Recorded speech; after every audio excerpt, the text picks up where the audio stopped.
You wake up, but something feels off. Your room looks the same, the mirror still reflects your face. You check your phone. Same apps, same messages. But something underneath it all feels fake. And for a second, a really quiet second, you ask yourself, what if none of this is really you? What if the voice in your head, the opinions you hold, the personality you've crafted is just a collection of habits, expectations, and fear? You're not crazy. In fact, most people never even get to this point. Most people go their entire lives playing a role they didn't choose. They wear it like a uniform, thinking that's who they are: the good kid, the overachiever, the spiritual one, the smart one, the broken one. We cling to these roles because they give us a sense of safety. And maybe, just maybe, the version of you you've been trying so hard to maintain is actually the very thing standing between you and peace. So ask yourself, who taught you to be this version of you? Was it survival, validation, someone else's expectations? Or was it fear of what would happen if you ever stopped pretending? Because here's the truth. If you've never stopped to look beyond the mask, you might not even know who you are without it. Most people don't realize this, but the person they think they are is actually a collection of reactions, not choices. You were told to be polite, so you became agreeable. You were told to be quiet, so you learned to suppress. You were rewarded when you pleased others, so now you call it kindness, even when it's self-abandonment. This version of you, the one that wakes up with pressure on their chest, the one who overthinks every move, the one who doesn't feel real when they're alone, isn't broken. It's just tired of playing a role that was never theirs to begin with. And here's the scary part. The more you try to fix it, the more stuck you become, because you're trying to fix a mask. And masks don't heal, they just crack. That feeling of emptiness? It's not because something's missing. It's because something's been buried. The real you, the one that existed before you were told who to be, has been buried under layers of shoulds. And you don't need to dig through your past to find it. You just have to stop feeding the lie that this version of you, the anxious, pleasing, filtered version, is the only option you have. Because it's not. If you paused for a moment and stripped away every identity you've clung to, the achiever, the caretaker, the smart one, the strong one, what would be left? Who are you when no one's watching? Not what do you do? Not how do you look, but who do you feel like in the quiet? Most people never ask that because they're too afraid of the silence, too afraid of realizing they've built a life around an image, not a truth. And the scariest part? That image is often based on survival. You weren't being yourself. You were being safe. You became what protected you. You learned how to read people, anticipate moods, shrink your voice, or overperform. Not because you were born like that, but because at some point it was dangerous not to. That's not a flaw. That's intelligence. That's your nervous system doing its job. But you're not there anymore. You're not a child trying to survive emotional chaos. You're not in that environment anymore, but your identity hasn't caught up to your reality. So now you feel the conflict. You want to grow, but something pulls you back. You want to rest, but guilt creeps in. You want to speak up, but your voice trembles before you even say a word, because your identity is still protecting a version of you that doesn't need protecting anymore. And that's where the real shift begins. You ever notice how exhausting it is to be someone? To be the version of you that has it all together, the version that always knows what to say, how to act, what to hide. It's like constantly wearing a mask. But on the inside, every interaction becomes a performance. Every silence becomes something to fill. Every mistake becomes a threat to the character you've spent years crafting. And worst of all, even when you do everything right, it still never feels like enough. That's because the version of you that you're trying to prove isn't you.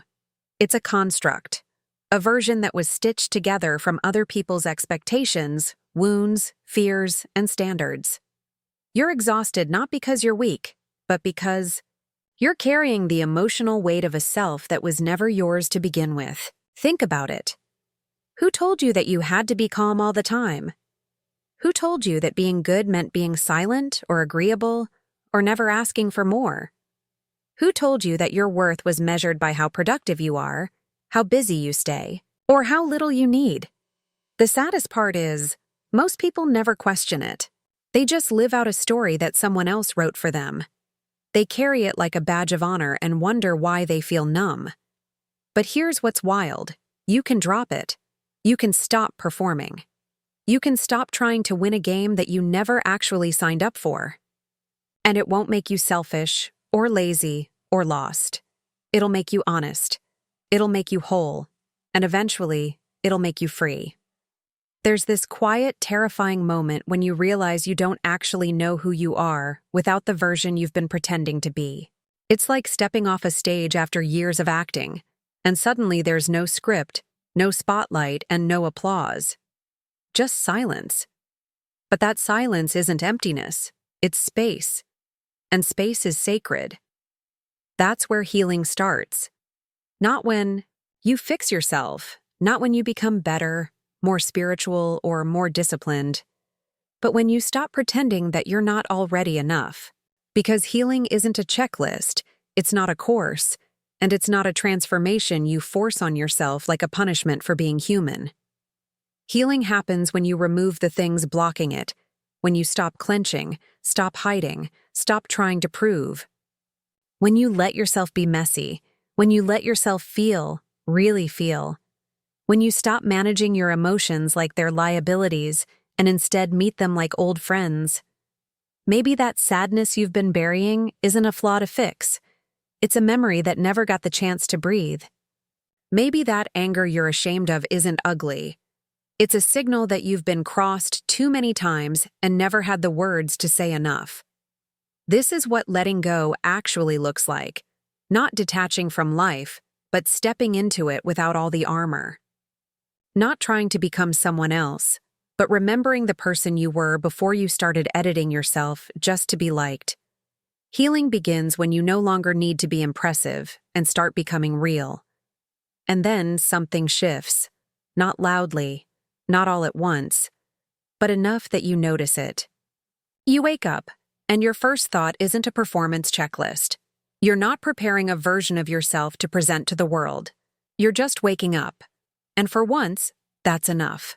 You walk into rooms without mentally rehearsing your tone. You let people have their opinions without bending yourself to be more acceptable. You stop over-explaining your feelings to people who never asked about your truth to begin with. And without all that weight, you begin to feel your own life again. The little things. The quiet things. The human things. The sunlight through your window in the morning. The breath that lands fully in your chest without collapsing halfway. The moment where you laugh not because you're trying to be likable, but because something actually felt light for the first time in a while. You're not living from pressure anymore. You're living from presence.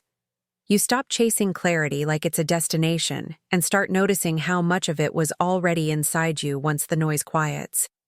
You stop trying to control how others see you and start caring more about how you feel around them. You stop striving to be spiritual or healed or high value and start valuing honesty over aesthetics.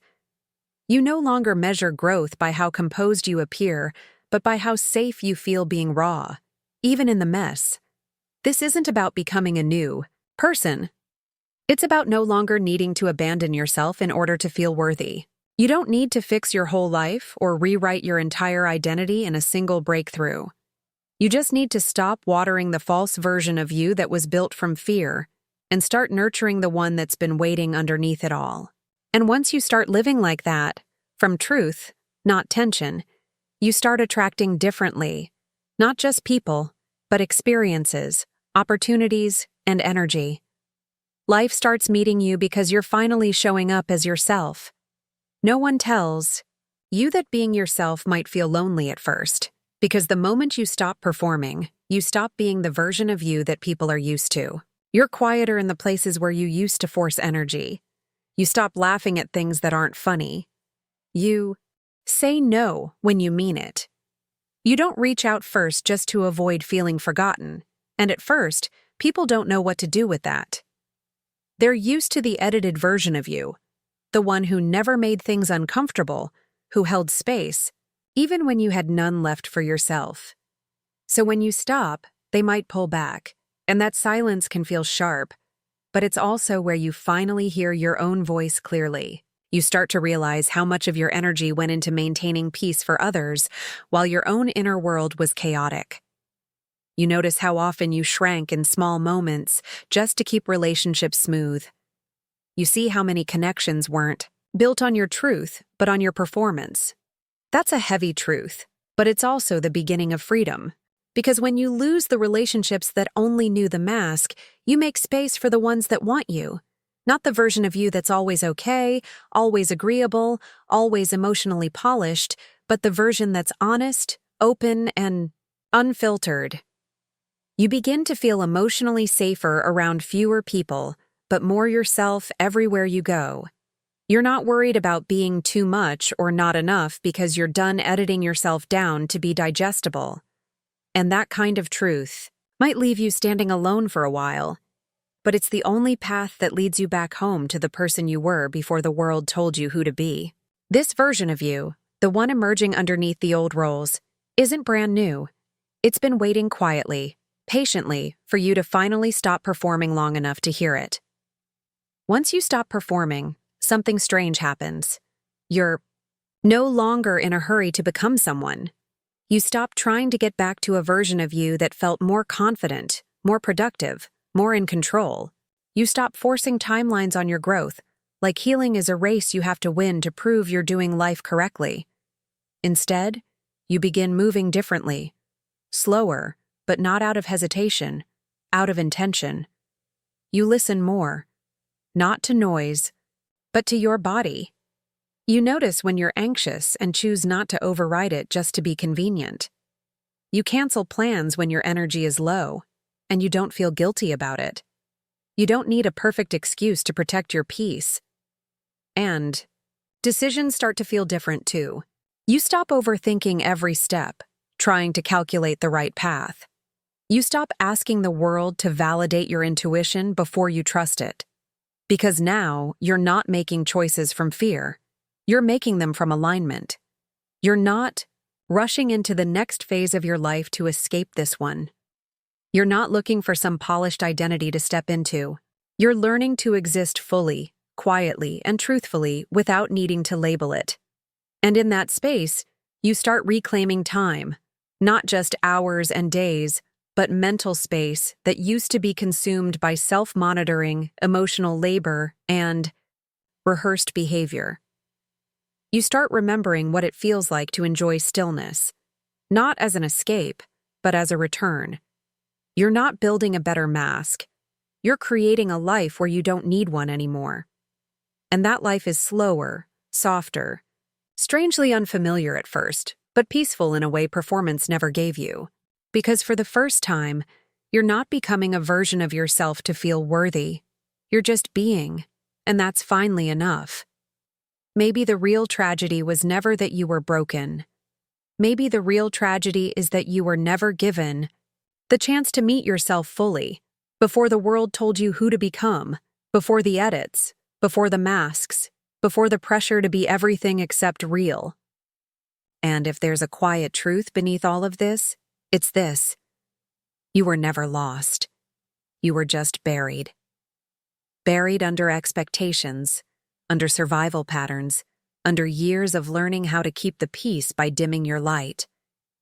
But now you see it, now you feel it. That version of you, the raw one, the aware one, the grounded one, has always been there. You don't need to become anything. You don't need to hustle for healing. You just need to stop holding up the version of you that was built from fear and finally give the real you a place to breathe. Let it be messy. Let it be quiet. Let it be unfamiliar.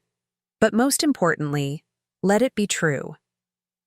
If something in this video stirred something in you, if even one part of it made you pause and feel something real, comment, "I'm done performing." Let that be your way of stepping off the stage. Not because you're finished, but because you're finally starting as you are. And if this felt like home, if you want more space like this, more truth like this, subscribe. We're not here to perform. We're here to remember who we were before we forgot. And that remembering, that's the beginning of everything.